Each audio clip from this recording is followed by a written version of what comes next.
ఈరోజు ఒక అద్భుతమైన గ్రేట్ మాస్టర్ అంటాం కన్నా ఒక గొప్ప గురువు పిరమిడ్ స్పిరిచువల్ సొసైటీలో మరి సొసైటీ అనేది ప్రపంచవ్యాప్తంగా మరి వ్యాపింప ఇప్పటికి ఇంకా ఎన్నో పిరమిడ్స్ కడుతూ ఉన్నాం. ఎన్నో మెడిటేషన్ సెంటర్స్ వస్తూ ఉన్నాయి. అలాగే ఒక్కొక్క ఏరియానికి ఒక్కొక్క మూల స్తంభం. అట్లాగే మన ఈరోజు డ- ఎర్రంనేని ప్రసాదరావు సారు మరి ఏలూరు పట్టణానికి ఒక మూల స్తంభం. గురువాకు పరిపాలన పత్రి సార్ ఏదైతే చెప్పారో అది తూచా తప్పకుండా పాటిస్తూ గురువుగారి మార్గదర్శకత్వంలో ఎన్నో కార్యక్రమాలు ఏలూరులో చేశారు. సొసైటీకి సంబంధించి కానీ సొసైటీ యాక్టివిటీస్ ఎవరైనా ఏ ప్రాబ్లం ఉన్నా సరే మరి సార్ దగ్గరికి రావటం ఆయన యొక్క ఆ, అనుభవంతో ఉన్న విషయాల్ని తీసుకొని మరి ఆ యొక్క ధ్యాన కార్యక్రమాలను ముందుకు తీసుకెళ్ళడం జరిగింది. ఒకసారి మన సార్ యొక్క పరిచయాన్ని తెలుసుకుందాం. ఎర్రనేని ప్రసాదరావు గారు ఏలూరు జిల్లాలో మరి జన్మ తీసుకోవడం జరిగింది. 2002లో పత్రి సారు ఈ ధ్యాన మార్గంలోకి రావడం జరిగింది. 2004 సంవత్సరంలో పిఎస్ఎస్ మూవ్మెంట్ ఏలూరు శాఖను ప్రారంభించి దాని అధ్యక్షుడిగా ఉంటూ ఏలూరు చుట్టుపక్కల అనేక ధ్యాన కార్యక్రమాలు చేపట్టారు. ఎన్నో స్కూల్స్ కాలేజెస్ అట్లాగే మరి ఎంప్లాయీస్కి అట్లాగే గవర్నమెంట్ సెక్టార్లో కూడా ఎన్నో విశేషంగా ఆ, ఈ ధ్యాన కార్యక్రమాలు చేపట్టడం జరిగింది. 2007లో ధ్యాన ప్రసాదం అనే పుస్తకం పత్రి సార్ రాయమంటే సార్ మరి మేడం మ్యూట్ చేసుకోండి, ఎందుకు మాట్లాడతారు మధ్యలో?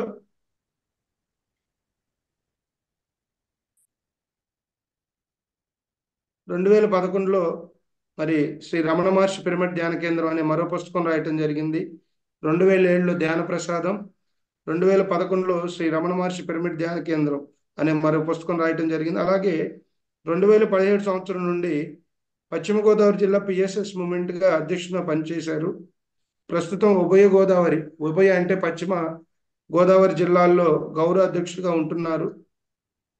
2022 ఏప్రిల్లో ధ్యాన మహాప్రసాదం అనే పుస్తకాన్ని చక్కగా రాసి మరి ఉగాది సంబరాల్లో దాన్ని రిలీజ్ చేయడం కూడా జరిగింది. మై డియర్ ఫ్రెండ్స్, దాదాపు 75 సంవత్సరాలు పైబడిన వ్యక్తి ఇప్పటికి ఒక యంగ్స్టర్ లాగా మా అందరికీ ఆదర్శంగా ఉంటూ మాలాంటి యువకులకి ఎవరైతే ధ్యానంలోకి కొత్తగా వస్తారో వాళ్ళందరికీ తన ఆయన సేవలు అమోహనీయం. సో ఇటువంటి జిల్లాకు ఒకళ్ళు ఉన్నారు కాబట్టి ఈరోజు పిఎస్ఎస్ మూమెంట్ ఇంత అద్భుతంగా మరి గురువాకు పరిపాలన పత్రి సార్ ఏ మాట చెప్పినా కాదు అనకుండా దాన్ని వెంటనే అమలు చేయటంలో ఎర్రంనేని ప్రసాదరావు సారు చాలా ముందుంటారు. సో గురువు గారిని మనం ఈరోజు కలుసుకోవడం మనందరి భాగ్యం. Welcome sir, Prasad sir. Thank you Shiva. Sir okay, thank you sir. ఈరోజు మనకి జూమ్ సెషన్లో ఎస్, చాలా కొత్త వాళ్ళు ఉన్నారు సార్. మన ఓకే. సబ్జెక్టులోకి వెళ్ళే లోపు ముందు మీ ఆధ్యాత్మిక ప్రయాణం, పత్రి సార్తో మీకున్న అనుబంధం, ధ్యానంలోకి వచ్చినాక మీ జీవితం ఎలా ఆనందంగా మారింది అనేది ఒకసారి ఒక 5 నిమిషాలు చెప్పవలసిందిగా కోరుతున్నాం సార్. Thank you. సో ముందుల శివ, సార్. ఈ సత్యం వద ధర్మం చర అని చెప్పమంటారా, తర్వాత అదే? ముందు మీ ఆధ్యాత్మిక ప్రయాణం గురించి ఒక 5 నిమిషాలు చెప్పినాక సబ్జెక్ట్. ఓకేనా, thank you thank you very much. So మిత్రులారా, మీ అందరికీ కూడా నా నమస్కారం. అలాగే మనందరి యొక్క గురువు బ్రహ్మర్షి సుభాష్ పత్రిజీకి నా ఆత్మ నమస్కారం. శివ గారు ఇప్పుడు గురువు అన్నారు. ఎవరికి వారే గురువు. పిఎస్ఎస్ మూమెంట్లో ఎవరికి వారే శిష్యులు. మన శ్వాసే మన గురువు. ఇది చాలా మూల సూత్రం. పిఎస్ఎస్ మూమెంట్లో గురువు అన్న కాన్సెప్టే లేదు. వారు మనకు అందించిన 18 సూత్రాల్లో గురువు అన్న కాన్సెప్ట్, అందరూ గురువులే.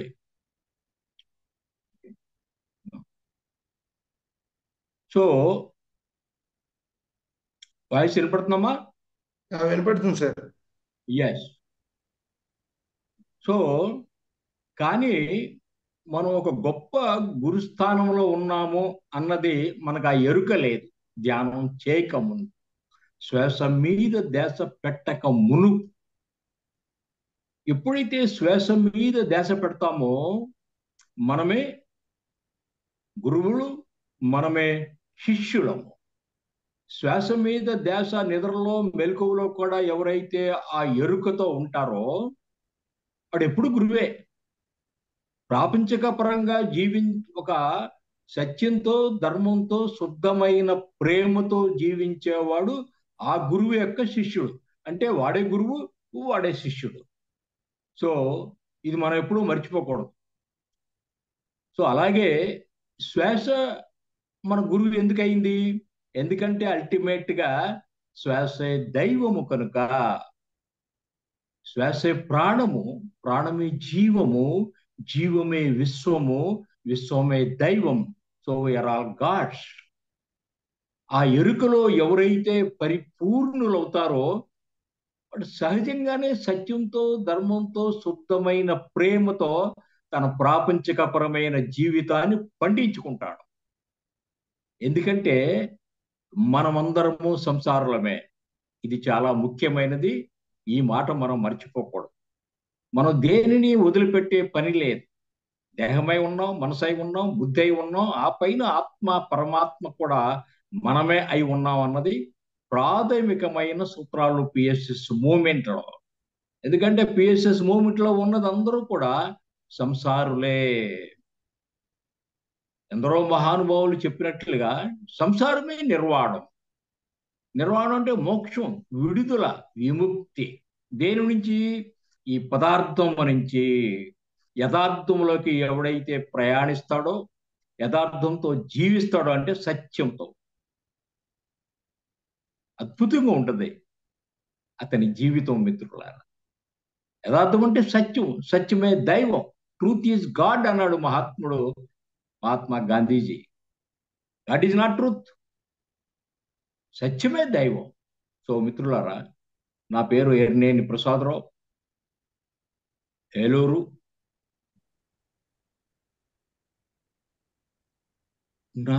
నేను 2002లో నాకుగా నేను ధ్యానం చేసుకుంటూ ఉండేవాడిని. కొన్ని పుస్తకాలు చదివి, కానీ ఆ నేపథ్యం ఇది ఎక్కడి నుంచి వచ్చిందని నాకు నేనే ప్రశ్నించుకుంటే ఆ రోజుల్లో ఇది నా పూర్వజన్మ యొక్క సుకృతం. అది బ్రాటోర్ అవుతుంది. ఏదైనా సరే, మంచి అయినా చెడైనా, మన పూర్వజన్మలో మనం ఏదైతే అభ్యాసం చేసావో అవన్నీ కూడా ఫార్వర్డ్ అవుతాయి, బ్రాడ్ ఫార్వర్డ్ అవుతాయి. ఇది అందరికీ అనుభవమే అది. సో ఆ విధంగా 2002లో నేను బ్రహ్మముహూర్తంలోనే 3:30-4 గంటలకు లేచి నేను ధ్యానంలో కూర్చునేవాడిని, అర్ధ పద్మాసనం వేసుకుని. అది కూడా కౌపీనం కట్టుకుని చేసుకునేవాడిని. మొట్టమొదటి నా గురువు సీతారామస్వామి, ఆయన పేరు. ఉరవకొండ నుంచి, అనంతపురం జిల్లా అచ్యుత ఆశ్రమం నుంచి వచ్చారు మహానుభావుడు. సో ఆయన మొట్టమొదటి నాకు ఈ అభ్యాసాన్ని నాకుగా నేను చేసుకుంటూ ఉంటే, భద్రాచలంలో నేను ఒక 10 ఏళ్ళు ఉన్నప్పుడు అక్కడికి ఆయన రావటము, ఆయన నేను కలవటము, ఒక విధానం చెప్పాడు. ఇలా చెయ్యండి, ఇది మంచిది. అది ఒక హఠయోగం. అంటే పూరక కుంభక రేచికాలు. కౌపీనం కట్టుకొని, కౌపీనం అంటే మీకు తెలిసే ఉంటుంది, రమణ మహర్షి జీవిత పర్యంతం ధరించిన ఒక గోచి లాంటిది. ఎందుకంటే దేహ భావన, నేనంటే ఈ దేహాన్ని, నేనంటే ఈ మనసును అన్న మనలో ఒక ఘనీభవించిన భావాన్ని వదిలించుకోవటానికి ఆ విధమైన వస్త్రధారణ. సో ఆ విధంగా నేను చేసుకుంటూ ఉండగా, అప్పటికే నేను ఒక కంపెనీకి, నేను స్థాపించిన ఒక కంపెనీకే ఎండీగా ఉంటూ, ఒకే కాంపౌండ్లో కింద 2000 అడుగుల్లో నా ఆఫీస్ ఉండేది, పైన 2000 అడుగులో నా నివాసం ఏలూరులో, ఆర్ఆర్పేటలో మిత్రులారా. సో వ్యాపారం ఒక పక్క, మరో ప్రక్క వ్యవసాయం కూడా చేసుకుంటూ ఈ సాధన చేసుకుంటూ ఉండేవాడిని. సో ఆ విధంగా ఆ సాధన జరుగుతూ ఉండగా 2004లో మన మిత్రులు కొంతమంది నా దగ్గరికి రావటము, అయ్యా మీరు ధ్యానం చేస్తున్నారని తెలిసి, భీమవరం నుంచి మన అందరికీ తెలుసు, తటపతి రాఘవరావు, మన పిప్పళ్ళ ప్రసాదు, మా వెంకటేశ్వరరావు, ఇప్పుడు ఏలూరు జిల్లాగా ఆయన్ని ప్రెసిడెంట్ చేశాం. ఎస్. సో వాళ్ళు వచ్చి ఇలా మీరు ధ్యానం చేస్తున్నారు వ్యాపారంతో పాటు పబ్లిక్ కూడా మీరు ఆ మంత్రి సత్యనారాయణ రాజు గారి కార్యక్రమాలు కూడా స్పాన్సర్ చేస్తున్నారు ఎవ్రీ మంత్. పబ్లిక్ ఒక సేవా దృక్పథంతో మీరు ఆ కార్యక్రమం చేస్తున్నారు. అలాగే పిఎస్ఎస్ మూవ్మెంట్ అని చెప్పి ఆ రోజుల్లో ధ్యాన ఆంధ్రప్రదేశ్ మ్యాగజైన్ తీసుకొచ్చి చూపించారు. సో వారు నా దగ్గరికి వచ్చేటప్పటికి అది నేను ఒక డాక్టర్ మిత్రుడి దగ్గర చదవటము, దాన్ని నేను ఈ కౌపీనం కట్టడం మానేసి ఆ శ్వాస మీద ధ్యాస ధ్యానం చేయటం మొదలుపెట్టి ఆల్రెడీ నేను వాళ్ళు వచ్చేటప్పటికే. ఎస్. సో నేను ఇది ఆల్రెడీ చేస్తున్నాను బాబు, బాగుంది, ఇది చాలా సులభంగా ఉంది, ఇది పండితులకు పామరులు కూడా ఇది చాలా సులువైన సాధన, ఇది ఈ కాలానికి ఇది చాలు ఇది అని చెప్పి నా అభిప్రాయం వాళ్ళకి చెప్పడం. దాంతో వాళ్ళు సార్ ఇది ఏలూరులో పిఎస్ఎస్ మూవ్మెంట్ శాఖను మీరు ప్రారంభించాలి అని వాళ్ళు చెప్పటము. సో వాళ్ళు ఎప్పుడైతే నాకు ఆ సబ్జెక్ట్ను మరింతగా విశదీకరించారో, ఎస్, ఇది ఇప్పుడు అప్పటి వరకు రాజుగారి యొక్క ఆ ప్రకృతి ఆ సహజమైన ఆహారాన్ని తీసుకోవటం, అప్పటికే నేను పబ్లిక్ చేత ఒక గ్రౌండ్లో రాజుగారు వచ్చే ముందు ధ్యానం చేయించేవాడిని. సో ఇది కూడా ధ్యానం కూడా మనం నేర్పాలి. మనం అధోభాగాన్ని పట్టుకుంటున్నాం, అంటే ఉదరాన్ని, దీనికి సంబంధించిన శాస్త్రాన్ని మనం ప్రజల్లోకి తీసుకెళ్తున్నాం. ఇది పునాదే. దాన్నే మన గురువు గారు శాకాహారం ద్వారా మనకి బోధించారు. ఓకే. సో ఆ తర్వాత నేను వాళ్ళు చెప్పిన దాని మీద ఈ ధ్యానం అన్న దానిని కూడా మనం ప్రజల్లోకి విస్తారంగా తీసుకువెళితే ఒక సొసైటీలో ఒక అద్భుతమైన మార్పు తప్పకుండా వస్తుంది. అప్పటికే నేను 2 సంవత్సరాల నుంచి ధ్యానం చేస్తున్నాను. ఒక అద్భుతమైన దేహపరంగా, మనసు పరంగా, బుద్ధి పరంగా ఆలోచన విధానం మారుకుంటూ వస్తాయి. ఇది చాలా మంది ప్రజల్లోకి దీన్ని తీసుకువెళ్ళాలనే ఒక సంకల్పంతో తప్పకుండా నేను ఏలూరులో పిఎస్ఎస్ మూవ్మెంట్ శాఖను ప్రారంభిస్తానని చెప్పి, అయితే బిఫోర్ దట్ ఏలూరులో ఒక కార్యక్రమం మీ గురువుగారిని తీసుకొచ్చి ఒక కార్యక్రమం చేయండి, ఆ కార్యక్రమం చూసి మీరు ఈ పిఎస్ఎస్ మూవ్మెంట్ ఆ వ్యవస్థాపకులు బ్రహ్మర్షి సుభాష్ పత్రిజీ నాకు ఆయన ప్రవచనము నేను వినాలి, నాకు నచ్చాలి, ఆయన తీరు అది అని చెప్పి నేను వారికి చెప్పడం జరిగింది. అలాగే వాళ్ళు 2004 జూలైలో నెలలో గురుగారిని తీసుకొచ్చి ఒక 3 రోజులు ఒక పబ్లిక్ హాల్లో ఒక వర్క్షాప్ నిర్వహించారు. ఎస్. సో ఆ కార్యక్రమంలో నేను కూడా ఒక ప్రేక్షకులుగానే కూర్చొని గమనిస్తూ ఆయన సమక్షంలో నేను ధ్యానం చేయటం కూడా జరిగింది మిత్రులారా. దానికి నేను ఎంతో ప్రభావితమయ్యాను. ఎందుకంటే ఇప్పుడు భగవద్గీతలోని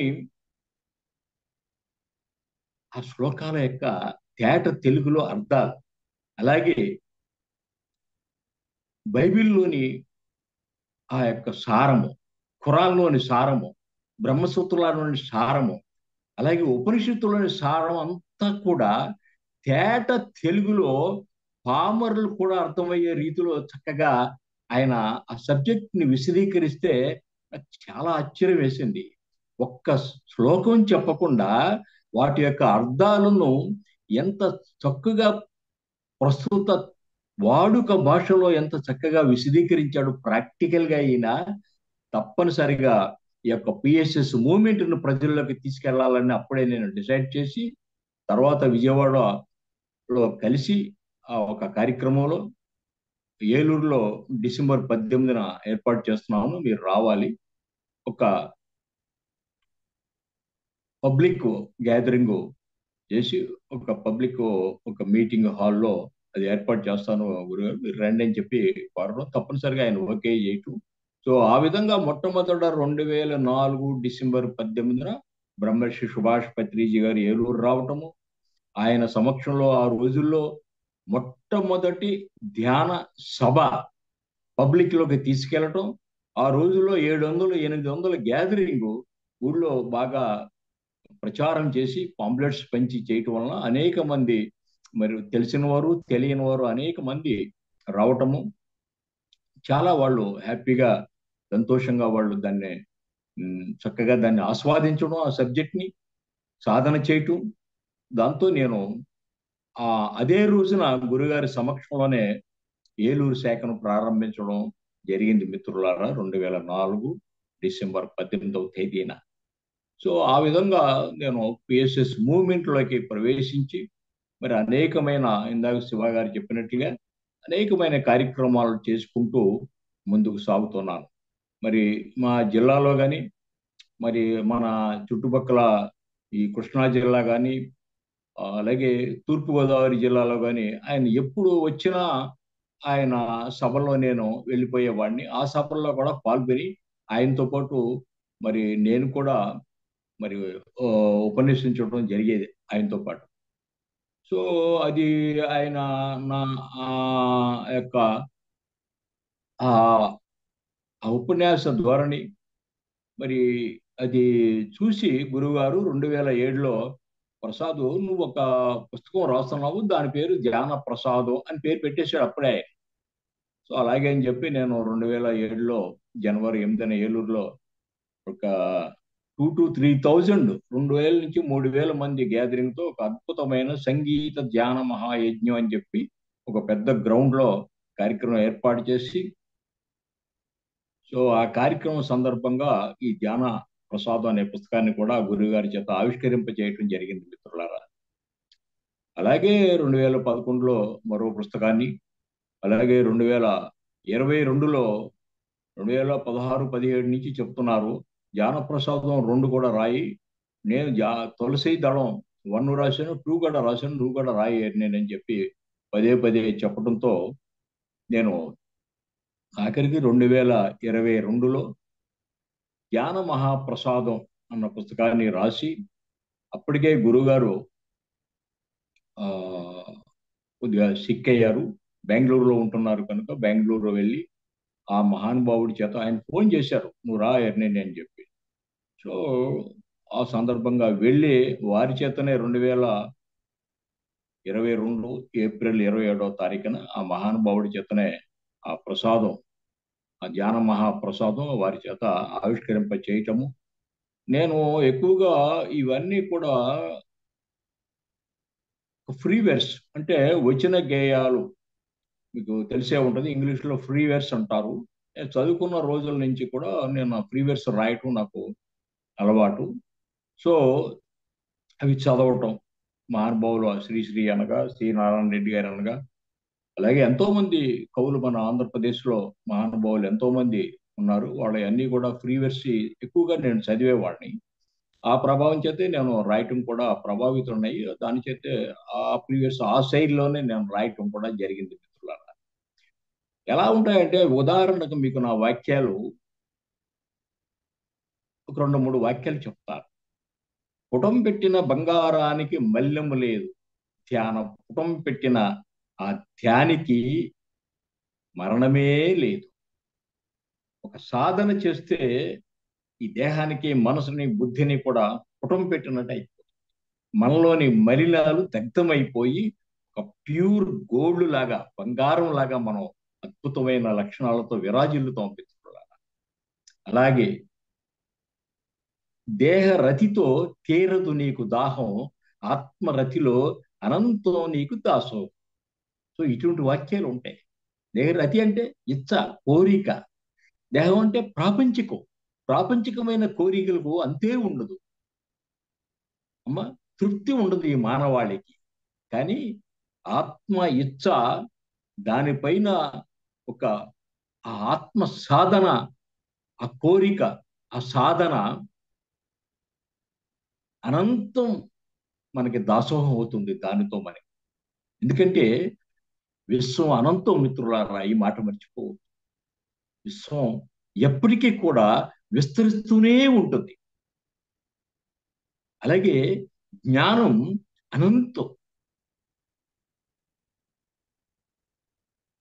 అలాగే ద డివైన్ పవర్, విశ్వశక్తి, దివ్య శక్తి కూడా అనంతం. ఈ మూడు కూడా మనలో నిక్షిప్తమై ఉన్నాయి, మనకి తెలియటం లేదు. ఇది ప్రాబ్లం, ఇక్కడ సమస్య ఇది. ప్రతి పామరులోనూ పండితుల్లోనూ ఉన్నాయి, నిక్షిప్తంగా నిగూఢంగా నిక్షిప్తమై ఉన్నాయి. దీన్ని వెలిక్కి తీసుకునే ఒక అద్భుతమైన సాధనే ధ్యాన సాధన మిత్రులారా. దానికి ఎన్నో ఉదాహరణలు ఉన్నాయి మనం చెప్పాలంటే. ఒక వాల్మీకిని తీసుకోండి, ఒక పామర్, ఒక ఆటవికుడు, ఒక కోయవాడు, ఒక ట్రైబల్. ఎలా అయ్యాడు? సాంస్క్రిట్ లో ఆది కవి, అక్షరం ఒక్క రాని అజ్ఞాని, సంస్కృతంలో మొట్టమొదట అద్భుతంగా రామాయణం అతని చేత రచింపబడింది. ఏ విధంగా? అతను తెలుసుకొని మహానుభావులు, బ్రహ్మర్షి సుభాష్ పత్రిజీ లాంటి మహానుభావుల యొక్క మాటల చేత జ్ఞానోదయమయ్యి, అప్పుడు అతను తల్లడిల్లిపోయినప్పుడు, మరి ఇప్పుడు నన్ను ఏం చేయమంటారు, ఈ పాపం నుండి ఎలా నేను విముక్తునవుతానని చెప్పి అడిగినప్పుడు, ధ్యానం చేయబోయా అని కూర్చోబెట్టారు అంతే. అద్భుతంగా ధ్యానం చేశాడు. ఎలా చేశాడో ఆ అటవికుడు, వాడు చెప్పిన మాటల్ని విశ్వసించాడు. విశ్వాసం ప్రధానం మిత్రులారా. మనం అనేక పరోక్షంగా విశ్వాసాలను మనం పెంపొందించుకుంటాం. పిఎస్ఎస్ మూవ్మెంట్ ఏం చెప్తుందంటే, మీ మీద, మీ లోన ఉన్న నిగూఢంగా నిక్షిప్తమై ఉన్న ఆత్మ జ్ఞానం పట్ల విశ్వాసం పెంపొందించుకోండి. మీలోనే అనంతమైన జ్ఞానం ఉన్నది, అనంతమైన శక్తి ఉన్నది, అనంతమైన విశ్వం నిబిడీకృతమై ఉంది మీలోనే. ఏదైతే బయట అనంతంగా ఉందో మనలో కూడా అదే ఉన్నది. We're part of the universal అన్నది మనం గ్రహించాలి సాధనతో మిత్రులారా. We're all energy beings. అది అనుభూతిలోకి వస్తుంది. అలా అనుభూతి చెందాడు వాల్మీకి. కూర్చున్నాడు అంతే. వాడు చెప్పిన మాటలను విశ్వసించాడు. బయట వెతకలా, నీ లోన వెతుకు ధ్యానము ద్వారా. ఈ సందర్భంగా ధ్యానం అన్న మాటకు కూడా మనం అర్థం తెలుసుకోవాలి. ధి ప్లస్ యానము. ధి అంటే బుద్ధి, యానం అంటే ప్రయాణం. సో బుద్ధితో ప్రయాణం. అలాగే ధి అంటే ధైర్యం అని కూడా అర్థం మిత్రులారా. మన తెలుగు పదాలకి 2-3 అర్థాలు ఉంటాయి. సో బుద్ధితో ప్రయాణం, ధైర్యంతో ప్రయాణం. ఎందుకంటే ధైర్యం కలవాడే బుద్ధిమంతుడు, ధైర్యం లేనివాడు తప్పులు చేస్తాడు ఎప్పుడు. సత్యాన్ని తెలుసుకోలేడు వాడు. అందుకని మనం తెలియక, ఆ ధైర్యం లేక, ఈ కింద చిన్న చిన్నగా ఆధ్యాత్మిక పేరుతో కార్యక్రమాలతో మనం సరిపెట్టేసుకుంటున్నాం ఎన్నో జన్మలు. ఆ పూజలతో, నోములతో, వ్రతాలతో చెయ్యాలి. కానీ అది ప్రాథమికంగా ఒక అక్షరాభ్యాసం లాంటివి అవి. ఒక్కొక్క మెట్టు అధిగమించాలా, మనం లోతులోకి వెళ్ళాలి. సో మిత్రులారా, ఆ విధంగా వాల్మీకి తనలో ఉన్న శక్తిని ఆ మహర్షులు, బ్రహ్మర్షులు చెప్తే విశ్వసించి అలా కూర్చుండిపోయాడు. ఎలా? మట్టిలో మట్టి, చెట్టులో చెట్టు, పుట్టలో పుట్ట అయిపోయాడమ్మా. ఎస్, ఎంత అద్భుతం అండి, ఎంత విశ్వాసం అండి. సత్యంతో అనుసంధానం అయిపోయాడు మిత్రులారా. ఒక కాంతి శరీరదారుడైపోయాడు. సో ఈ సందర్భంగా పుట్ట అంటే, వాల్మీకి అంటే పుట్ట. ఆయన పుట్టగా కాంతి శరీరదారుడైపోయాడు. ఆయన మీద పుట్టలు కట్టేసినాయి అనేకమైన పక్షులు, గూళ్ళు పెట్టినాయి పాములు, అనేకమైన చిన్న చిన్న సూక్ష్మ జీవులు ఆయన ఆశ్రయించి మనుగడ సాగించి. ఆయనకి ఏం లేదు, ఆయనకి ఇంకా శరీర భావన లేదు, మనసు లేదు, బుద్ధి కూడా లేదు. ఆ నిర్గుణ నిరాకార నిర్వికారమైన ఆత్మస్థితిలో అద్భుతంగా విరాజిల్లాడు ఆయన. ఎప్పుడైనా సరే మీకు కూడా చాలా మందికి, సాధకులకి అనుభూతులకు వస్తుంది. ఎప్పుడైతే మనం లోతుల్లోకి వెళ్తామో మనలో ఒక కాంతి మన నుదుట మధ్య మనకి అనుభూతిలోకి వస్తుంది మిత్రులారా. కాంతి, ఆత్మ అంటేనే కాంతి. ఆత్మ చైతన్యం ఉంటాం, చైతన్యం అంటే కాంతి. ఎస్, క్రాంతి. కాంతి ద్వారానే క్రాంతి. క్రాంతి అంటే జ్ఞానం, తద్వారానే శాంతి మిత్రులారా. ప్రపంచ మానవాళి కూడా కుల మత వర్గ రహితంగా ప్రాపంచికపు చదువులతో కూడా నిమిత్తం లేకుండా ఈ ధ్యానమే శరణ్యం. మనం అనేకమైన సమస్యలకు సమాధానం ఈ ధ్యానమే చెప్తుంది మిత్రులారా. చూస్తున్నాం ప్రాపంచిక పరంగా ఎన్నో మన రాజ్యాంగాలు మన ఇష్టం వచ్చినట్టు ఎన్నో అమెండ్మెంట్స్ చేసేసుకుంటున్నాం. అయినా ప్రపంచంలో మానవాళి తీరు మారుతుందా? ఇప్పటికీ రక్తపాతాలే జరుగుతున్నాయి ఏదో ఒక మూల. ఎందుకని? ఈ భూమండలం మీద నివసించే మానవాళికి ఎక్కువగా సత్యంతో ఉండటం లేదు, ధర్మంతో ఉండటంలా, అశుద్ధమైన ప్రేమతో మనుగడ సాగించటంలా, జీవించటం లేదు. తత్ఫలితంగా భూమి మీద ఎక్కడో ఒకక్కడ అహింస జరుగుతూనే ఉంటుంది. మనందరికీ తెలుసు, ఒక కుటుంబంలో ఒక మంచివాడు ఉంటే వాడి ఫలితాలు అందరూ అనుభూతిస్తారు. అలాగే ఇన్ ద సేమ్ వే ఒక దుర్మార్గుడు ఉంటే ఆ కుటుంబ సభ్యులందరూ అనుభవించి తీరవలసింది. ఇది వసుదైక కుటుంబం మిత్రులారా. ఈ వసుదైక కుటుంబంలో ఈ ప్రపంచంలోని యావత్తు మానవాళి యొక్క ఆ మనుగడను బట్టి ఆ జీవన విధానం, దాంట్లో అసత్యము, అధర్మము, అసూయ, ద్వేషాలతో నిండి ఉంటే ఎక్కడో ఒక ప్రపంచంలో హింస జరుగుతూనే ఉంటుంది. వీటన్నిటికీ కారణం ఇదే. సో మిత్రులారా, ఆధ్యాత్మిక విద్య అంటే ఒక కులం కాదు, మతం కాదు, వర్గానికి సంబంధించినది కాదు. ఇది ఏ రాముడికి, ఏ కృష్ణుడికి, ఏ జీసస్కి, ఏ ప్రవక్తకి మతము కాదు. వాళ్ళకి ఉన్నది హితము. ప్రజల యొక్క హితము కోరి అద్భుతమైన జ్ఞానాన్ని అందించారు. మతము అంటే అభిప్రాయము. ఇది దాని ఆ మతము అన్న శబ్దానికి అర్థం. జీసస్ అభిప్రాయము, ఒక కృష్ణుడి అభిప్రాయము, ఒక ప్రవక్త అభిప్రాయము, మరి ఎందరెందరో మహానుభావుల అభిప్రాయం అంతా కూడా ఇదే. ఒకటి యొక్క మూలాల్లోకి వెళితే సత్యం, ధర్మం, శుద్ధమైన ప్రేమ, వ్యాజ్యమైన ప్రేమ మిత్రులారా. సారాంశం మూడే మూడు ముక్కలు. నేను అందుకే పదే పదే చెప్తుంటా, రామా నీ పేరు సత్యం, రామా నీ పేరు ధర్మం, రామా నీ పేరు శుద్ధమైన ప్రేమ అంట. ఈ మూడు మాటలు అందరి మహానుభావులకి వర్తిస్తాయి. వాళ్ళకి కులాలతో, మతాలతో, వర్గాలతో పనే లేదు మిత్రులారా. తర్వాత కాలానికి అనుగుణంగా ఎవరి స్వార్థాలతో ఏర్పరచుకున్న ఒక బ్రతుకు తెరువు చేసి ఆ మూలానికి డివియేట్ అయిపోయారు. ఆ మూలం నుంచి పక్కకి తొలగిపోతున్నారు. సో మిత్రులారా, ఆ విధంగా నేను సాధన చేసుకుంటూ మరి అనేకమైన కార్యక్రమాలతో 2016లో గురువుగారు జ్ఞాన మహాచక్రం డిసెంబర్లో కట్టాల్లో నన్ను జిల్లా అధ్యక్షులుగా నియమించటము, తర్వాత ఈ జిల్లాలుగా మనందరికీ తెలుసు, జిల్లాలుగా ఒక్కొక్క జిల్లా అనేక జిల్లాలుగా మరి విభజించబడ్డాక మరి నేనే ఏలూరు జిల్లాకి వెంకటేశ్వరరావు అని, అలాగే మరో భీమవరం పశ్చిమ గోదావరి జిల్లాలోనే దాన్ని భీమవరం హెడ్ క్వార్టర్స్, ఆ జిల్లాకి ఇంకో మరొక ఆయన్ని కూడా నియమించి నేను ప్రస్తుతం ఆనరబుల్ ప్రెసిడెంట్గా ఉంటూ స్టిల్ ఇప్పటికీ ఇలాగే మిత్రులు ఇలాగే కార్యక్రమం పిలుస్తూ ఉంటారు. పిరమిడ్ ఓపెనింగ్ కానీ మరి అనేక సందర్భాల్లో నేను వెళ్ళటము, మిత్రులు అనేక మంది నాతో పాటు వచ్చిన అనేక మంది సీనియర్ మాస్టర్స్తో, సీనియర్ జూనియర్ అన్నది లేకుండా అందరితో కూడా కలివిడిగా తిరుగుతూ అనేకమైన కార్యక్రమాలు ఇప్పటికీ నేను చేస్తూనే ఉన్నాను.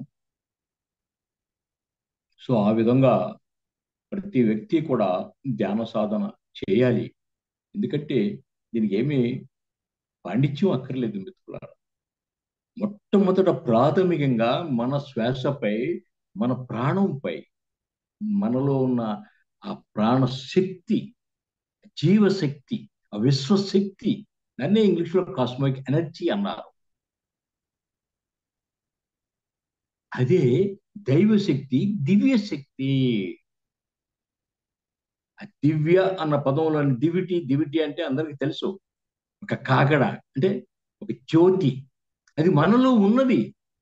ఇదే విషయం సత్యసాయి బాబా అనేక సార్లు ఆయన చుట్టూ భజన చేరే వాళ్ళకి చెప్పాడు. నాలో ఒక అద్భుతమైన ఒక కాగడ ఉంది, పెద్ద జ్యోతిని నేను దర్శించుకుంటున్నాను నాలోనే. ఆ జ్యోతిని మీలో కూడా చిన్న చితగా జ్యోతి ఉంది, దాన్ని దర్శించండి, సాధన చేయండి అని చెప్పేవాడు మహానుభావుడు. ఎందరో చెప్పారు. ధ్యాన సాధనే శరణ్యం మిత్రులారా. మనలో ఉన్న ఆ నిగూఢంగా నిక్షిప్తమై ఉన్న ఆ శక్తి పట్ల మనకి విశ్వాసం ఉండాలా. ఇది ప్రత్యక్ష విశ్వాసము. దీన్నే ఒక అద్భుతమైన ఒక తల్లి చెప్పింది, విశ్వాసం అనే మాధ్యము ద్వారా దివ్యాత్వం ప్రవహిస్తుంది. అంత అద్భుతమైన వాక్యము. The divine power will flow only through faithfulness. ఆ ఫెయిత్ఫుల్నెస్ అన్నది, ఆ విశ్వాసం అన్నది మనలో ఉన్న ఆ ఆత్మ, శ్వాస, ఆ ప్రాణం, ఆ జీవం, ఆ విశ్వం, ఆ దైవం. అది లేకుండా మనం మనుగడ సాగించలేం. దీన్ని అధ్యయనం చేయండి ప్రాథమికంగా. మన శ్వాస నిద్రలోనూ మెలకువలోనూ మన ప్రాణం, ఆ జీవశక్తి, ఆ విశ్వశక్తి, దైవశక్తి మనుగడలో ఉంటుంది. దీనికి ఏమి మన ప్రాపంచిక పరంగా స్విచ్ ఆన్ ఆఫ్ అంటూ ఏమీ లేదు. ఒక లైట్ వేస్తున్నామంటే దానికి ఒక ఆన్ ఆఫ్ స్విచ్ ఉంటుంది. కానీ మనలో ఉన్న ఆ వెలుగుకి, ఆ ఆత్మ కాంతిగా, జ్యోతికి నిత్యం అది వెలుగుతూనే ఉన్నది. మన దృష్టి అటు లేదు. మన దృష్టి వేరే చోట ఉంటాయి. ఇవాళ ఉండి రేపు పోయే శాశ్వతమైన వాటిపై ఉంటాయి.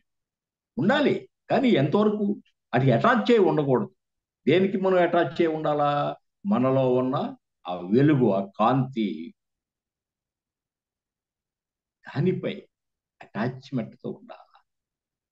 చేయాలి కర్మలు, అది కర్మ త్యాగ బుద్ధితో మనం కర్మలు చేయాలి. ఈ కదా భగవద్గీతలో చెప్పాడు, ఎంత అద్భుతంగా చెప్పాడండి. బ్రహ్మణ్యోదాయ కర్మాణి సంగం త్యక్త్వా కరోత్యః లిప్పిత నస పాపేన పద్మపత్రం ఇవాంబశ. తామరాకు మీద నీటి పుట్టులాగా ప్రాపంచిక పరంగా మనం జీవించాలి మిత్రులారా. తామరాకు మీద చమురు చుక్కలాగా బతికేస్తున్నాం మనం. జిడ్డుతో అటాచ్ అయిపోయి జీవిస్తున్నాం. మనలోని ఆ ఆత్మశక్తి పట్ల విశ్వాసం పెంపొందించుకోవాలి. We are all God's. మనందరూ దివ్యాత్మ స్వరూపాలమే. కానీ తెలియదు ఎవరికి? ఇది చిన్మయ ముద్ర అంటాం. ఇది పరమాత్మ, ఇది ఆత్మ. ఇటు యొక్క మేలు కలయికే ఇది ముద్ర. ఈ మూడు ఏమిటి? ఇది దేహము, మనస్సు, బుద్ధి. తెలియంది ఎవరికి? ఈ మూడింటికే తెలియటం లేదు. ప్రాపంచిక పరంగా ఈ మూడే మాధ్యమాలు. ఎవరికి? మనలోని ఆత్మకు, పరమాత్మ తత్వానికి. ఈ మూడే మాధ్యమాలు. మనం దేహంతో ఉన్నాం, మనసుతో ఉన్నాం. We're living in the body, but we're not body. along with mind and along with intellect. Yes, we're not that. ఈ మాధ్యమాలు ఇది గ్రహించాల. ఈ తెలియని వాటికి తెలిసేలాగా చేసేదే ధ్యాన సాధన. మన అంతర్ ప్రయాణం. దీనికి చదువు అక్కర్లేదు, ఒక విశ్వాసం అంతే. విశ్వాసాన్ని పెంపొందించుకోవాలి. జీసస్ కూడా అదేగా చెప్పాడు. ఆయన ప్రవహించే నీటి మీద నడిచి ఆవుల ఒడ్డుకు వెళ్ళిపోయాడు. యువతల వాళ్ళ శిష్యులు ఉన్నారు. అయ్యా, మమ్మల్ని కూడా రమ్మంటారా ఆవుల ఒడ్డుకు? రా, విశ్వాసం ఉంటే అన్నాడు ఆయన. ఒక శిష్యుడు పరిపూర్ణమైన విశ్వాసంతో ఆ నీటి మీద నడిచి ఆవుల ఒడ్డుకు వెళ్ళిపోయాడు ఆయన దగ్గరికి. మరో శిష్యుడు అడిగాడు, నన్ను కూడా రమ్మంటారా అయ్యా? రా, విశ్వాసం ఉంటే. ఆయన కూడా నీటి మీద నడిచాడు. మధ్యలోకి వెళ్ళినాక, ప్రవాహం మధ్యలోకి వెళ్ళాక ఆయన ఏదో చెప్పాడు, మునుగుతానేమో అని ఒక సంశయంతో ఆయనలో మెలిగింది అంతే. బుడింగిని మునిగాడు నీటిలో. సంశయాత్మకమైన హృదయంలో రాక్షసులు కొలువై ఉంటారు. మనమే సురులము, అసురులము, వేరే ఎక్కడ బయట లేరు. అందుకనే చెప్పాడు అద్భుతంగా భగవద్గీతలో యోగీశ్వరుడైన కృష్ణుడు, ఉద్ధరేదాత్మనాత్మానాత్మాన మోసాదయ్యేది ఆత్మైవ హ్యాత్మనో బంధు ఆత్మైవ రిపురాత్మన. ఎంత అద్భుతంగా చెప్పాడండి. ఒక యోగి, ఒక వ్యాసుడు కృష్ణుడి పాత్ర ద్వారా చెప్పాడు. అలాగే ఒక వాల్మీకి, ఆయన అసలు పేరు రత్నాకరుడు.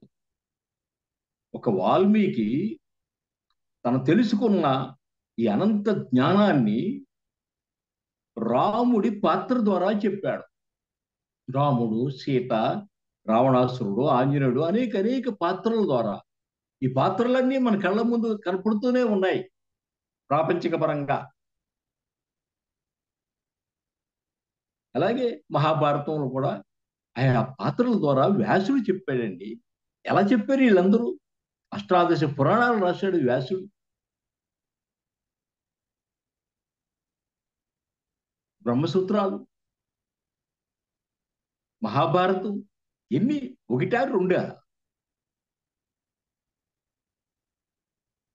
మన పురాణాల్లో, మన యొక్క ఇతిహాసాల్లో ఉన్నదంతా కూడా యోగ విద్యే, బ్రహ్మ విద్యే. మిత్రులారా, మర్చిపోవద్దు, ధ్యాన విద్యే.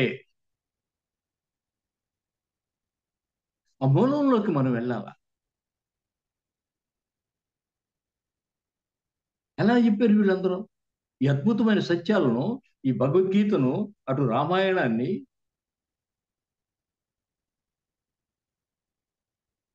ఆ పాత్రలో జీవించి వాళ్ళు లేరు,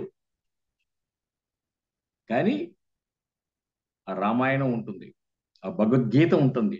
ఆ పాత్రలు కూడా సజీవంగా ఈ భూమండలం, ఈ భారతదేశం ఉన్నంత కాలం వాళ్ళు సజీవులై ఉంటారు మిత్రులారా. వాళ్ళు లేకపోయినా ఉన్నట్లే. ఎంతకాలం ఉంటుంది ఈ దేహం? ఈ కలికాలంలో మానవ జీవనం మ్యాక్సిమం 100 సంవత్సరాలు. అందుకనే 100 సంవత్సరాలు బతకాలని శతమానం భవతి అని దీవిస్తారు పెద్దలు. ఎస్, ఆ 100 కూడా బతకడం లేదు మనం. ఎందుకని? ఎందుకు బతుకు? కృతయుగంలో 400 సంవత్సరాలు బతికాడు ఈ మానవుడే. అలాగే త్రేతాయుగంలో 300 సంవత్సరాలు బతికాడు. అలాగే ద్వాపర యుగంలో 200 సంవత్సరాలు, ఈ కలియుగంలో 100 సంవత్సరాలు. ఎందుకని? ధర్మం క్షీణిస్తుంది కనుక. మన వాస్తవానికి మనమే కారణం. అదే చెప్పాడు, ఉద్ధరేదాత్మనాత్మానం మౌసాదయే ఆత్మైవ హ్యాత్మనో బంధు ఆత్మైవ రిపురాత్మన. ఎవరిని వారే ఉద్ధరించుకోవాలా, ఎవరికి వారే శత్రువులు, ఎవరికి వారే మిత్రులు అని యోగీశ్వరుడైన ఆ వ్యాసుడు ఒక అద్భుతమైన కృష్ణుడి పాత్ర ద్వారా మనకు చెప్పాడు మిత్రులారా. వాళ్ళు జీవించారు, రాముడు అనగా, కృష్ణుడు అనగా ఆ కాలంలో జీవించారు. కానీ ఆ జీవిత కథలను మరింత మరింత విస్తారంగా వీరి యొక్క పాండిత్యము చేత ప్రజలకు ఉపయోగపడేలా మరింతగా దాన్ని విస్తారంగా విశదీకరించారు అనేకమైన ఈ యొక్క గ్రంథాల ద్వారా మిత్రులారా. మనం దానికి ఉదాహరణలు ఎన్నో మనం చూస్తున్నాం. గాంధీ గారి సినిమా కానీ, ఒక అల్లూరి సీతారామరాజు సినిమా కానీ, మరి అందరూ మహానుభావులు యొక్క సినిమాలు కూడా చూస్తున్నాం. అలాగే అన్నమయ్య సినిమా, అలాగే భక్త రామదాస్ సినిమాలు. ఎస్, సో కొంత భావుకత ఉంటుంది. ఆయా కాలానికి అనుగుణమైన భాషలో వాటిని చిత్రీకరిస్తారు. అలాగే ఆ రోజుల్లో మహానుభావులు ఆ విధంగా అద్భుతంగా సారం ఒకటే, మూలం ఒకటే, సత్యం, ధర్మం, ప్రేమ. ఎవరు చెప్పినా అదే. వ్యాసుడు చెప్పిన మహాభారతం ద్వారా, రాముడు చెప్పిన వాల్మీకి రాముడి పాత్ర ద్వారా, అలాగే జీసస్ చెప్పిన, మహమ్మద్ ప్రవక్త చెప్పిన, ఎవరు చెప్పినా ఒకటే సత్యము. సత్యం ఎందుకు మారుతుంది? అది శాశ్వతం మిత్రులారా. సో ఆ విధంగా నేను ధ్యాన సాధన చేసుకుంటూ మరింత మరింత విస్తారంగా మరి లోతుల్లోకి, ఇప్పటికీ రోజుకు 3 పూట్ల మరి ఈ దేహానికి, ఇందాక శివ గారు చెప్పినట్టు 76 సంవత్సరాలు వచ్చినా నాకేంటి సంబంధం? నాకెట్టి సంబంధం ఉండదు. ఎందుకండి? ఎందుకని? నేను దేహాన్ని కాదు గనక. I'm living in the body but I'm not body. Just like I'm living in the house.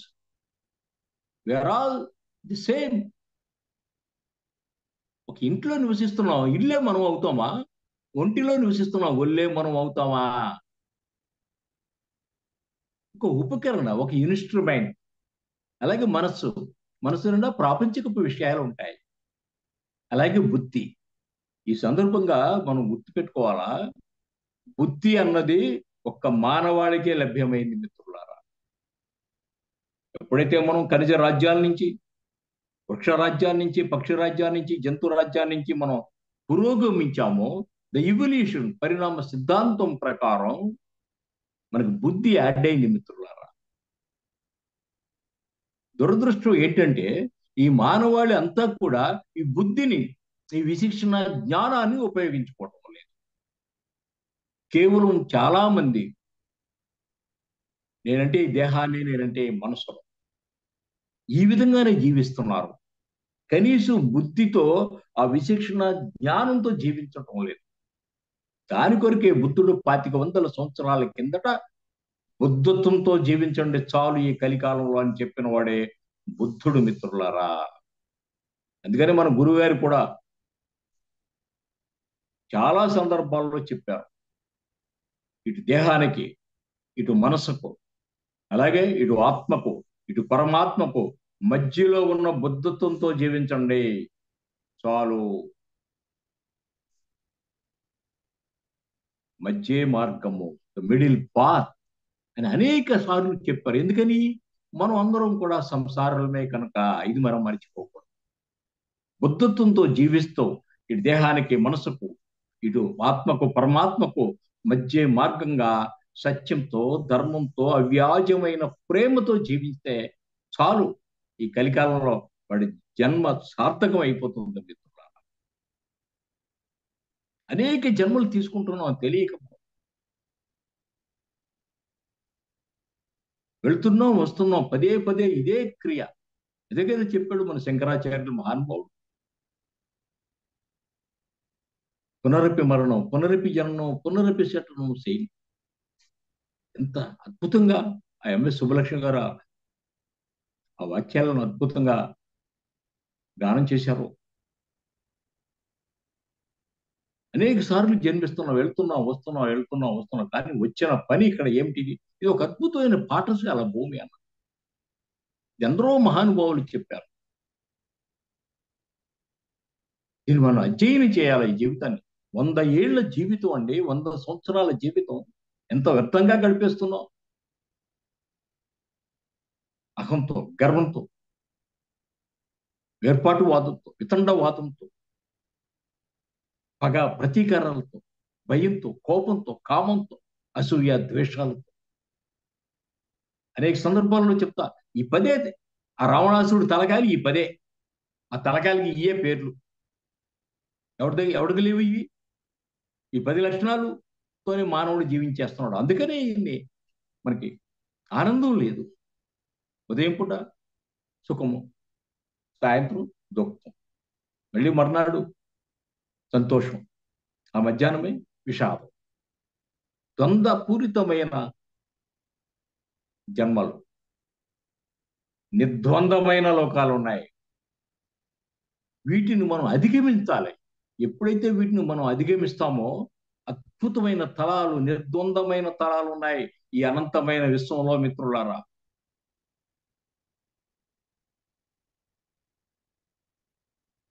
పదే పదే ఇక్కడ మనం ఈ ద్వంద్వపూరితమైన ఈ భూతలానికి రావాల్సిన పనే ఉండదు. అక్కడ శరీరాలతో పనే ఉండదు. ఒక నిర్గుణ, నిరాకార, నిర్వికారమైన ఆత్మతో విరాజిల్లుతాం మిత్రులారా. సో ఆ స్థితికి మనం ఎదగాలి అంటే మనం మనలో ఉన్న ఆ అనంతమైన శక్తిని, ఆ అనంతమైన జ్ఞానాన్ని అవపోసన పట్టాలి. ఈ అనంత విశ్వ తత్వాన్ని మనం డైజెస్ట్ చేసుకోవాలి. అది ఒక సాధనతోనే. దీనికి ఏమి నామం లేదు, రూపం లేదు, మంత్రము లేదు మిత్రులారా. ఇది మర్చిపోవద్దు.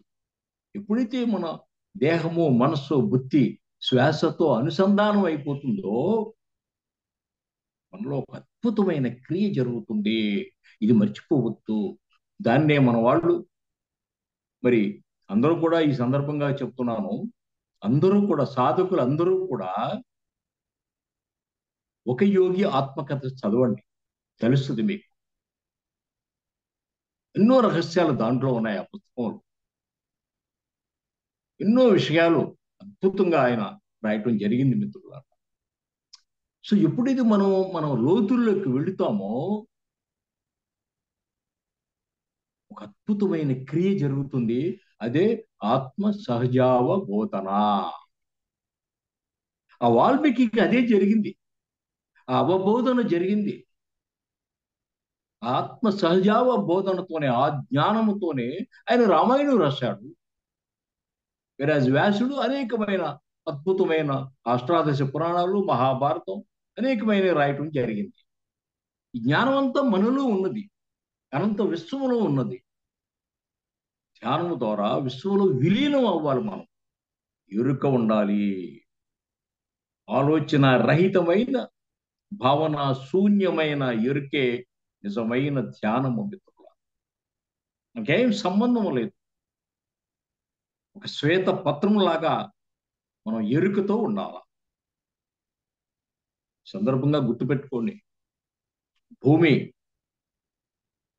ఎరుకతో ధ్యానంలో ఉంటుంది. ఆకాశం, సూర్యుడు, చంద్రుడు, నక్షత్ర గోళాలు అన్నీ కూడా నిత్య ధ్యాన సాధనలోనే ఉన్నాయి. కనుకనే ఈ మానవాళి ఇక్కడ హాయిగా జీవించగలుగుతున్నారు. 84 లక్షల జీవరాశులకి ఆధారభూతం ఇదే. ఒక భూమి, ఒక సూర్యుడు, ఒక చంద్రుడు, అనేకమైన నక్షత్ర గోళాలు అన్నదే ఈ సత్యాన్ని తెలుసుకోవాలి. సో ఎప్పుడైతే మనం ఎరుకతో ధ్యానం చేస్తామో మన లోనకి ఒక అద్భుతమైన ఒక క్రియ జరుగుతుంది. ఈ గురువు మధ్య నుంచి కానీ బ్రహ్మరంధ్రము గుండా కానీ మనలోకి ఆ జ్ఞానం ప్రవేశిస్తుంది. దానినే ఆత్మ సహజావ బోధన, ఇంగ్లీష్లో ఇన్ట్యూషన్ అన్నారు. ఇప్పుడు నేను చెప్పేదంతా ట్యూషన్ వంటిది. ఎవరికి వాళ్ళకి ఆ ఇన్ట్యూషన్ జరగాల, ఆ అవబోధన జరుగుతుంది. మీలో ఉన్న శక్తి పట్ల విశ్వాసం ఆ ధ్యానం చేస్తే. సో మిత్రులారా, ఆ విధమైన సాధన ఈ సందర్భంగా పదే పదే అందరికీ కూడా నేను విన్నవించుకునేది, ధ్యానం ఒక్కటి నిజాయితీగా చేయండి, సిన్సియర్గా చేయండి. మిగిలిన అన్ని సరిచేయబడతవి, సరిదిద్దబడతవి. మనకు తెలుసు అందరికీ, ప్రాపంచికపరంగా ఎన్నో కార్యక్రమాలు మనం సిన్సియర్గా చేయం, నిజాయితీతో చేయం, సత్యంతో చేయం, ధర్మంతో వ్యవహరించడం లేదు. ఇదొక్కటి చేయండి. మీ శ్వాస పట్ల, మీ ప్రాణం పట్ల ఎరుకతో ధ్యానం చేయండి. మీరే శ్వాస అయిపోతారు. ట్రాన్స్ఫర్మేషన్ జరుగుతుంది మిత్రులారా. అక్కడ ఆ క్రియలు ఏ విధంగా మనం ప్రాపంచిక పరంగా మనం చూస్తాం. ఒక తల్లులు ఉన్నారు, చక్కగా వంట చేస్తారు, వంటే వాళ్ళు అయిపోతారు. ఒక వ్యవసాయదారుడు వ్యవసాయం చేస్తాడు, వ్యవసాయమే ఆయన అయిపోతాడు. ఒక వ్యాపారి వ్యాపారం చేస్తాడు, వ్యాపారమే వాళ్ళు అయిపోతారు. అలాగే దాంతో అనుసంధానం అయిపోతారు ప్రాపంచిక పరంగా. అలాగే మనం శ్వాస మీద ధ్యాస పెడితే, మనసు పెడితే శ్వాసగా మారుతాం. సింపుల్ టెక్నిక్, ఏమీ లేదు. దీన్నే బుద్ధుడు ఆనాపాన సతి అన్నాడు. ఆన అంటే ఉచ్ఛ్వాసం, అపాన అంటే నిశ్వాసం, సతి అంటే కూడుకొని ఉండటం. కూడుకొని ఉండేటట్టు యోగా. యోగా అంటే కలయిక, ద యూనియన్. యోగ చిత్తవృత్తి నిరోధ. సో ఆ విధమైన సాధన నిజాయితీగా చేయండి. అద్భుతమైన ఎన్నో సత్ఫలితాలు మీకు అనుభూతిలోకి వస్తాయి.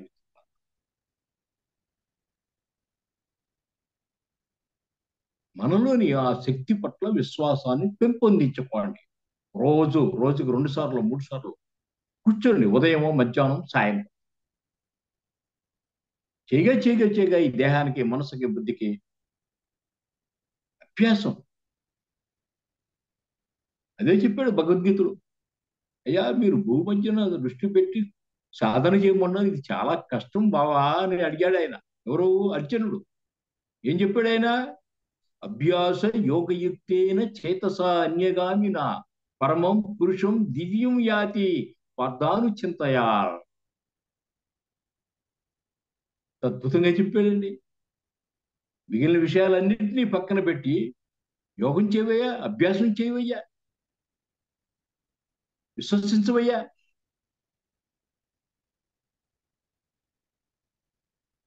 ఏమవుతుందయ్యా అప్పుడు? పరమం పురుషం దివ్యం యాతి. యాతి అంటే పొందగలవు. ఆ ఉత్తమోత్తమైనది, హయ్యెస్ట్. పురుషోత్తమమైన దివ్యం, దివ్యత్వము, ద డివైన్ పవర్ పొందగలవు. ఇంత అద్భుతంగా చెప్పాడండి. ఊరికి చెప్తారా? ఒక వ్యాసుడు కానీ, ఒక వాల్మీకి కానీ, ఒక జీసస్ కానీ, ఒక ప్రవక్త కానీ, ఒక బుద్ధుడు కానీ, ఒక బ్రహ్మర్షి సుభాష్ పత్రిజీ కానీ ఊరికి చెప్తారా? చెప్పండి. వాళ్ళు చెప్పినవి అన్నీ సత్యాలే. సో మిత్రులారా, ఆ విధంగా మనం సాధన చేద్దాం. జీవితాన్ని వ్యర్థం చేసుకోవద్దు. అలాగే మిత్రులు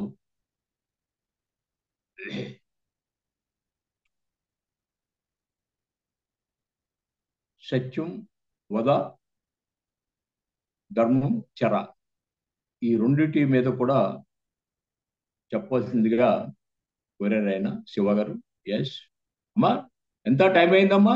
ఎస్ చెప్పాలి సార్. ఇంకొక 15 minutes ఉంది sir, 10 to 15 minutes. Okay, 15 minutes లో. ఎస్, ఓకేనా?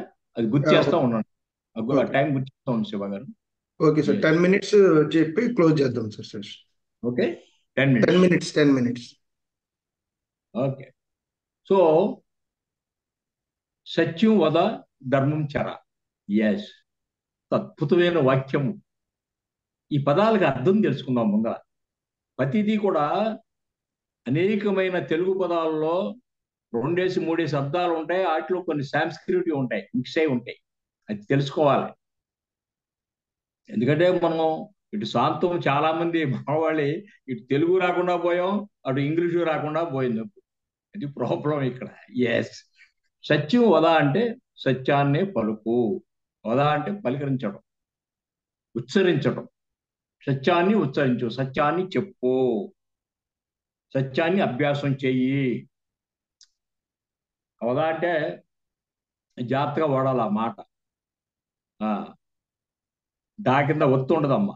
సత్యం వద, సత్యాన్ని పలుకు, సత్యాన్ని ఉచ్చరించు, సత్యాన్ని మాట్లాడు. అలాగే ధర్మం చర. చర అంటే చరించడం, దాంట్లో ఆచరించడం, దాంట్లో జీవించు ధర్మంతో. ఇవి ఆ 2 పదాలకి తేట తెలుగులో అర్థాలు. సత్యంతో జీవించాలా, ధర్మంతో. ఇప్పుడు మన దేవాలయాల్లో ఎక్కడికి వెళ్ళినా చూడండి, ఇప్పుడు మన వాళ్ళు చాలా మంది తిరుపతి వెళతారు, ఎంట్రన్స్ లోనే పెద్ద అక్షరాలతో రాసి ఉంటుంది. ఏమని? ధర్మో రక్షతి రక్షిత. అంత అద్భుతమైన వాక్యము. ధర్మాన్ని రక్షిస్తే ఆ ధర్మమే మిమ్మల్ని కాపాడుతుంది. సింపుల్ సూత్రం అండి ఇది. ఎస్, 2019లో నేను 25 ఏళ్ళు పైన ఇది నా బిల్డింగ్ పెద్ద కాంప్లెక్స్ కట్టుకుంటున్నప్పుడు మొట్టమొదటిగా నేను రాసింది ఆ బిల్డింగ్ మొత్తం మీద అందరికీ కనపడేలాగా ధర్మో రక్షతి రక్షిత, ఇవాళకి అలాగే ఉంటుంది. ఎస్, మూలం అదేనమ్మా. సో శాశ్వతమైన సత్యంతో ఉండడం. ఏది శాశ్వతమో మనం ఇప్పటి వరకు మనం మాట్లాడుతున్నాం. మనం అశాశ్వతమైన దేహంతో శాశ్వత తత్వాన్ని లోన నిక్తం చేసుకొని అశాశ్వతమైన శరీరంలో ఉంటున్నాం. ఆత్మ సత్యం, ఆత్మ సత్యం. ఇప్పుడు చాలా మంది మనం చూస్తూ ఉంటాం, సత్యనారాయణ వ్రతం చేస్తారు. ఎంత అద్భుతంగా అది అమ్మా. అనేక మంది చేస్తారు. సత్యాన్ని పాటిస్తున్నావా మనం? ఇది అర్థం చేసుకోండి. నూతన దంపతులతో పెళ్ళవ్వగానే ది సోకాల్డ్ హిందువులు వెంటనే సత్యనారాయణ వ్రతం చేస్తారు. ఎంత సత్యవంతంగా జీవించాలా దంపతులు? ఉంటున్నామా? అయ్యో. మనం చేసే కార్యక్రమం ఒకటి, మనం జీవించే విధానం మరొకటి. మన పేరు ఒకటి, మన ఊరు ఒకటి, మన తీరు ఒకటి. ఇది ఎలా ఉంటుందంటే, మన అబ్బాయి పేరు గాంధీ. ఎంతో ముచ్చటపడి మనకి, మన పిల్లలకి మనకి తల్లిదండ్రులు మంచి మంచి పేర్లు పెడతారు. ఇప్పుడు శివ గారి పేరు ఉంది. శివ ఎంత అద్భుతమైన నామం. శివ అంటే అర్థం శుభకరం, మంగళకరం, ఆనందకరం. ఎంత అద్భుతం అంటే అది. దీన్నే సత్యం, శివం, సుందరం అన్నారు. ఎంత అద్భుతం అంటే అది. ఆ విధంగా జీవించాలి కదా మనం. పెద్దవాళ్ళు మంచి భావనతో మంచి పేర్లు పెడతారు. అదే ఉదాహరణ చెబుతున్నా. ఇప్పుడు మన అబ్బాయి పేరు గాంధీ, వాడు పొద్దున్నే పుచ్చుకుంటాడు బ్రాంతి. ఎలా ఇది? మన అమ్మాయి పేరు అనసూయ. తోటికోళ్ళని చూసినా, అత్తగారిని చూసినా, ఆడబడుతుని చూసినా ఎంత అసూయో. ఎలా ఉంటుంది జీవం? కొద్దిసేపు సుఖం, కొద్దిసేపు దుఃఖం ఉండదా మరి? ఈ ద్వంద్వాలతో జీవించేస్తున్నామే. అద్భుతమైన జ్ఞాన గని ఉన్నదే దీంట్లో. ఎందుకు శోధన చేయు, సాధన చేయు? ఏమైనా మంత్రం కావాలా, రూపం కావాలా, ఒక నామం కావాలా? హైగా కూర్చోటం. మనం ప్రాపంచిక పరంగా అన్ని అనుభూతిస్తున్నామండి. ఏది ఉంటే అనుభూతిస్తున్నాం? ఈ శ్వాస ఉంటే అనుభూతిస్తున్నాం. ప్రాపంచిక పరంగా నా యొక్క ప్రాపంచిక సంపదల్ని, ఇదిగో ఈ చెప్పే క్లాసుని కూడా ఫీల్ అవుతున్నాం. అన్నీ అన్నీ ఫీల్ అవుతాం. ఒక స్వీట్ని తింటాం, ఫీల్ అవుతాం. మనకి ఇష్టమైన వాళ్ళని కౌలించుకుంటాం, షేక్ హ్యాండ్స్ ఇస్తాం, ఫీల్ అవుతాం. ఏది ఉంటే ఇవన్నీ ఫీల్ అవుతున్నాం? మంచి బట్టలు వేసుకున్నాం, ఫీల్ అవుతాం. మంచి బంగారాన్ని ఆభరణాలు ధరించాం, ఫీల్ అవుతాం. ఏది ఉంటే ఫీల్ అవుతున్నాం? ఇదంతా శ్వాస ఉంటే ఫీల్ అవుతున్నాం. ఆ ప్రాణం ఉంటే ఫీల్ అవుతున్నాం. దాన్ని ఫీల్ అవుతున్నావా? దాన్ని ఫీల్ అవటం లేదు కదా. ఇదే సమస్య, అంతకంటే వేరే ఏమీ లేదు ఇక్కడ. దేనితో ఉంటున్నామో దాన్ని ఫీల్ అవట్లే. ఇవాళ నుండి రేపు పోయే వాటితో అవి ఫీల్ అవుతాం, అవి అనుభూతి చెందుతాం. శ్వాసను అనుభూతి చెందాలి కదా. అందుకని గురుగారు చెప్పేవాడు, తీగలాగితే డొంకంతా కదులుతుంది. తీగలాగా సాగుతుంది చక్కగా 100 ఏళ్ళు. దీని యొక్క 100 years గ్యారంటీ. ఎస్. ఆన్ ఎప్పుడు? ఇది స్విచ్ బర్త్. ఆఫ్ ఎప్పుడు? డెత్తే. మన ఆను బర్త్, మన ఆఫ్ డెత్. మధ్యలో ఏమీ అంతరాయం లేదు మనకి. 100 years గ్యారంటీ. ఎప్పుడు? నువ్వు సత్యంతో, ధర్మంతో, శుద్ధమైన ప్రేమతో జీవించినప్పుడు ఈ దివ్యత్వం అద్భుతంగా విరాజిల్లుతుంది. ఎంత కలికాలం అయినా సరే. ఎందుకు అప్లై చేయవు? ఏం పోతుంది దీంట్లో? ఏం పోతుంది? అయిన కాడికి కానాడికి అబద్ధాలు ఆడేస్తాం. ఈ సందర్భంగా ఒక చిన్న కథ కాదు, వాస్తవం. డెహ్రాడూన్లో ఆ రోజుల్లో, ఇవాటికి కూడా డెహ్రాడూన్ మనం హిమాలయ పర్వతాలకు వెళ్ళాలంటే, కేదార్నాథ్ కానీ బద్రీనాథ్ కానీ వెళ్ళాలి అంటే, ఆ ఋషికేశ్ కానీ హరిద్వార్ కానీ వెళ్ళాలంటే డెహ్రాడూన్ స్టేషన్లో దిగి వెళ్ళాలి. ఓకే. ఆ డెహ్రాడూన్ స్టేషన్కి యోగులు అనేక మంది ఈ కింద మైదానం లాంటి మనం నివసించే మానవాళి నివసించే వాటికి అప్పుడప్పుడు వస్తూ ఉంటారు చెప్పడానికో, లేకపోతే ఏదో ఒక పని మీద కిందకి వస్తుంటే ఆ డెహ్రాడూన్ స్టేషన్లో దిగి మళ్ళీ హిమాలయ పర్వతాలకు వాళ్ళు వెళ్ళిపోతూ ఉంటారు. ఆ యోగులు. ఆ స్టేషన్లో ఒక స్టేషన్ మాస్టర్ ఉన్నాడు. ఆయన ఒక యోగిని దిగి వెళ్తుంటే ఆయన పట్టుకుని, అయ్యయ్యో నాకు మోక్షం ఎలాగో అని అడుగుతూ ప్రతి వాళ్ళని. నన్ను ఒక పెద్ద ఆఫీసర్ అడిగాడు నన్ను, "నాకు మోక్షం ఎలా వస్తుంది సార్" అని అడిగాడు. అది వేరే కథ అనుకోండి. ఇప్పుడు సో నాకు మోక్షం చెప్పండి సార్, నాకు మోక్ష మార్గం చెప్పండి సార్ అని అడిగాడు. ఆ యోగిని అడిగాడు. వాస్తవం జరిగింది ఇది, ఏం కట్టు కథ కాదు. చెప్తే ఆయన కింద మీద చూశాడు. ఆయన ఇటు పాటిస్తాడా పాటించడా అని చూస్తాడు ఎవరైనా సరే. సో ఏమీ లేదయ్యా, ఒక్క 41 రోజు మనం చెప్తున్నాం కదా, ధ్యానం ఒక్క 41 రోజులు చేయమని చెప్తాం కదా, అలాగే ఒక్క 41 రోజు నువ్వు అబద్ధం ఆడకుండా సత్యంతోనే జీవించు, సర్వకాల సర్వావస్థల యందు సత్యమే పలుకు అని చెప్పాడు. అంతే సింపుల్. మరి ఇంతేనా అనుకున్నాడు ఆయన. ఆ స్టేషన్ మాస్టర్ అలాగే పాపం విశ్వసించి హిమాలయ యోగులు చక్కగా చెప్పాడు మనకి మోక్ష మార్గం అని పాటించాడు ఆయన. ఆ మాట మీద విశ్వాసం పెంచుకున్నాడు. దాంతో సత్యమే మాట్లాడుతున్నాడు అందరితో. ఒకసారి ఒక పై ఆఫీసర్ వచ్చాడు ఆయనకి. వచ్చి ఆఫీసు అదంతా చెక్ చేశాడు. ఇదేంటి, ఇది ఎలా జరిగిందేంటి, అది ఎలా జరిగిందేంటి, ఇక్కడ ఈ మెటీరియల్ ఉన్నది ఇక్కడ లేదేంటి, ఆ ఉన్నాయి ఉన్నట్టు చెప్పేశాడు ఆయన. ఉన్నాయన్నట్టు చెప్పేవాడికి ఈయన సబార్డినేట్స్ కొంతమంది వాళ్ళ మీద కేసులు బుక్ అయిపోయి, వీళ్ళందరూ ఏం చేశారు, కుట్ర పన్ని వీడి ఇది చెప్పడం వల్ల, వీడు చెప్పడం వల్లే మన మీద కేసులు బైండ్ ఓవర్ అయిపోయాము, మనం కేసులు పెట్టారు, వీడిని ఏదో విధంగా చేయాలని చెప్పి మనం కుట్ర పన్ని ఏదో ఒక నెపం చేసి ఒక అబద్ధాన్ని చేసి దాన్ని పై ఆఫీసర్కి చెప్పడం వల్ల వీడు అరెస్ట్ అయిపోయాడు, తీసుకుని జైల్లో పెట్టారు. సో ఎప్పుడైతే వాయిదాలు జరుగుతున్నాయి, ఆయన ప్రతిసారి కూడా వాయిదాల్లో జడ్జి గారు చెప్తున్నాడు, అయ్యా నేను సత్యమే చెప్పాను, సత్యం చెప్పడం వల్ల వీళ్ళ మీద ఆ కేసులు ఉన్నాయి, దాని మీద నన్ను కుట్ర పని నాకు ఇటువంటి కేసులో నన్ను ఇరిగించారు, కానీ నాకు ఏమీ తెలియదు, ఏ పాపం తెలియదు, దండాలు దశకాలు పెట్టారు, దీనికి సాక్షి ఎవరయ్యా అని అడిగాడు ఆ జడ్జి గారు. ఎవడు చెప్తాడు సాక్షి, ఎవడు చెప్తాడు చెప్పండి, సత్యానికి సాక్షివా చెప్పండి, ఎంత హాస్యాస్పదం. సరే ఇలా వాదనలు జరుగుతున్నాయి, వాయిదాలు పడుతున్నాయి కేసు. ఒకసారి ఆ జడ్జి గారి సమక్షంలోకి ఆ గురువు గారు వచ్చేసాడు. ఎవరైతే ఈయనకి చెప్పాడో అని తెలుసు, వాళ్ళకి త్రినేత్రంతో దర్శిస్తారు మహానుభావులు. ఒక మాటను విశ్వసించి ఆయన ఇబ్బంది పడుతున్నాడని చెప్పి ఆయనకి ఆ థర్డ్ ఐతో తెలుసుకొని వచ్చేసాడు. అంతే జడ్జి గారికి వచ్చి చెప్పాడు, ఎవరయ్యా నువ్వు, ఇగో ఆయనకి నేనే చెప్పాను, ఒక 41 రోజులు సత్యమే పలుకు, అసత్యం మాట్లాడకు, వ్యవహరించుకో అని చెప్పానండి. ఆ మాట నమ్మి ఆయన అందరితో, ఆ పై ఆఫీసర్తో, ఆ కింద వాళ్ళు చేసిన ఆ తప్పులు అన్నీ కూడా ఆయన చెప్పాడు, ఆయన చెప్పాల్సి వచ్చింది చెప్పాడు ఆయన. దాంతో వాళ్ళందరూ చేసి ఇతను వెళ్ళాడు, ఇతని దగ్గర ఏమీ లేదు, ఇతను చాలా నిప్పు లాంటి వాడు అని చెప్పాడు ఆయన. కేసు కొట్టేశాడు అంతే. ఆయన కొట్టేస్తే ఆ కేసు నుంచి బయట పడిపోయాడు. బయట ఇంటికి వచ్చినాక ఆయనకి వాళ్ళ ఫ్యామిలీ, వాళ్ళ ఆవిడ, పిల్లలు అందరూ కూడా కలకటాలో జీవిస్తున్నారట. ఈయన ఉద్యోగం నిమిత్తం డెహ్రాడూన్ ట్రాన్స్ఫర్ అయ్యి వచ్చాడు ఇక్కడికి. సో ఆవిడ ఫోన్ చేసింది, అయ్యా, ఆవిడ భార్య ఫోన్ చేసి, అయ్యా మనం దాయాదుల మీద 25 సంవత్సరాల కింద నుంచి మన కేసు నడుస్తోంది, ఆ కేసు నిన్నే జడ్జిమెంట్ వచ్చింది, మనకి 10 కోట్లు వస్తున్నాయి కోర్టు ద్వారా, మనమే గెలిచాం ఆ దాయాదుల ఆస్తుల మీద.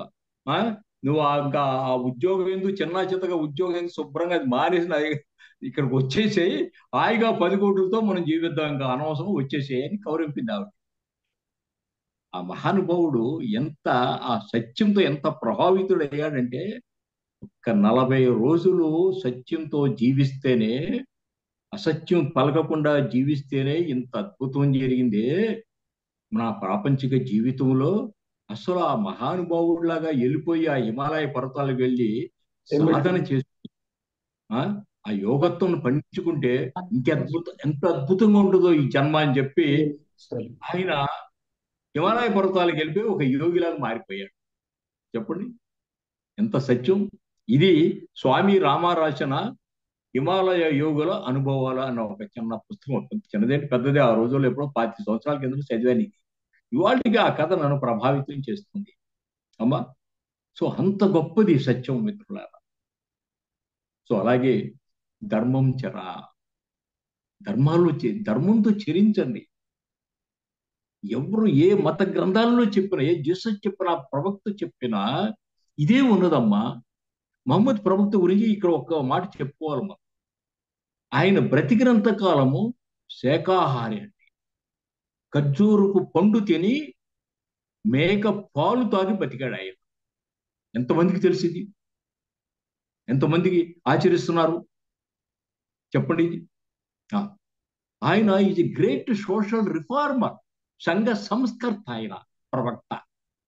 ఎస్, ఒక విడోని, పిల్లలు కలిగిన విడోని పెళ్లి చేసుకున్నాడు ఆయన. అద్భుతంగా మారారు ఆయన సమూహం. ఎంతో మంది శిష్యులు ఆయనకి, ఫాలోవర్స్. మరి ఇప్పుడు ఛాందసవాదులు ఉంటారు కదా, ఏ విధంగా జీసస్ ని చంపేశారో ఛాందసవాదులు, అమ్మా, సత్యం చెప్తే అందరికీ శత్రువులే అవుతారు. అలాగే ఈయన మీద ఈ ఛాందసవాదులు, ఈ పండితులు తిరగబడ్డారు.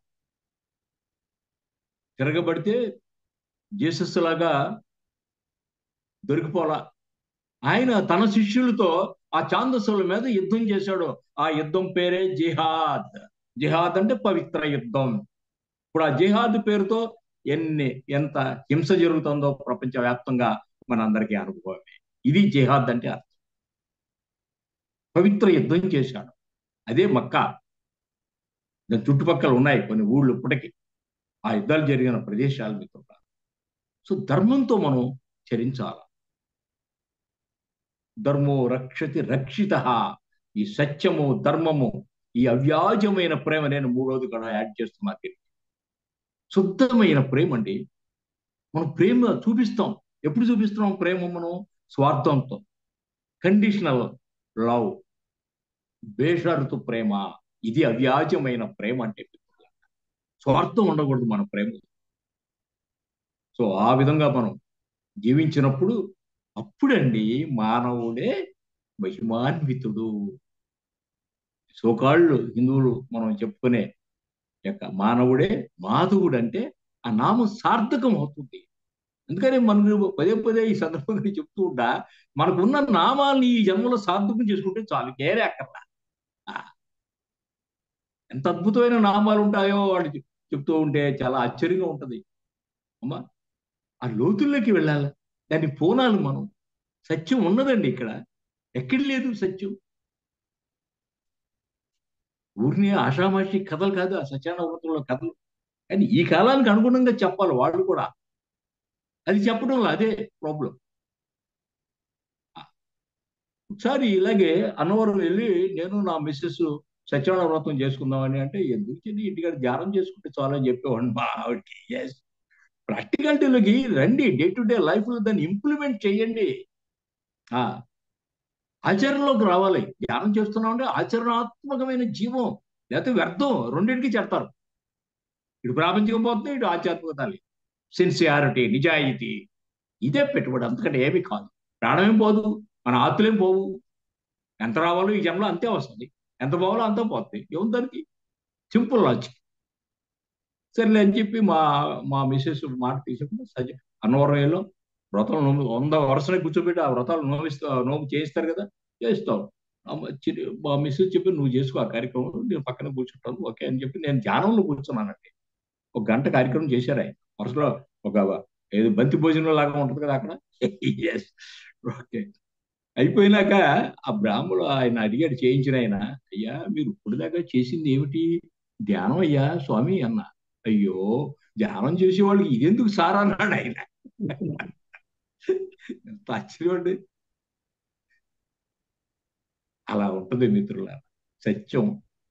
అసత్యం ఎంత హాస్యాస్పదంగా ఉంటుందో, సత్యాన్ని అనుభూతి చెందేవాడికి ఇదంతా హాస్యంగా ఉంటుంది. ఏం చేస్తావు? ఏడలేక నవ్వాలి ప్రపంచాన్ని చూస్తే. సో మిత్రులారా, ఈ సందర్భంగా పదే పదే విజ్ఞప్తి చేస్తున్నాను, ధ్యానం ఒక్కటే నిజాయితీగా చేయండి. ధ్యానం అంటే ధ్యానమే, మరొకటి లేదు. శ్వాస మీద ధ్యాస అంటే శ్వాస మీద ధ్యాస. ఎందుకంటే శ్వాసయే దైవము. అల్టిమేట్ గా ద డివైన్ పవర్. శ్వాస శక్తి, ప్రాణశక్తి, జీవశక్తి, విశ్వశక్తి, దైవశక్తి, దివ్యశక్తి. So we are all gods. మనమే దేవుళ్ళు, కానీ ఆ ఎరుక లేదు. ఇది సమస్య మిత్రులారా.